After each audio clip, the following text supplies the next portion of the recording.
অতিরিক্ত উত্তেজিত অবস্থায় সামনের মানুষটির সাথে কিভাবে কথা বলবেন। নাম্বার 1, আপনি আপনার ফিলিংসটা সেন্স করার সাথে সাথেই আপনার নিজেকে একটু লাউডলি বলুন, okay, I think I am getting angry. আপনি যখন এই কথাটি একটু লাউডলি বলবেন, আপনার ব্রেন এই কথাটি বুঝে ফিলিংসগুলি আছে তখন আস্তে আস্তে রেগুলেট করা শুরু করবে, কারণ ব্রেন জানে যে you know about your feelings.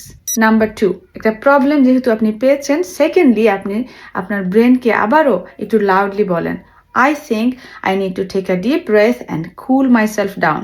এবারও আপনার ব্রেন বুঝলো যে you know what to do in this situation. আপনার ব্রেন এই মেসেজ পেয়ে আবারও আপনার বডিকে হেল্প করবে তার ইমোশনগুলি আস্তে আস্তে আরও কাম করার, যেহেতু প্রবলেমের সলিউশন আপনার কাছে আছে। নিজেকে ঠান্ডা করার চেষ্টা করার পরেও যদি আপনি কাম না হন, তাহলে থার্ড, আপনি আপনার সামনের মানুষটিকে ডাইরেক্টলি বলুন যে এই মুহূর্তে আই এম স্টিল ফিলিং আনসেটলড, আমি এখনও নিজেকে কাম মনে করছি না এই বিষয়ে কথা বলার, so I will come back to you letter.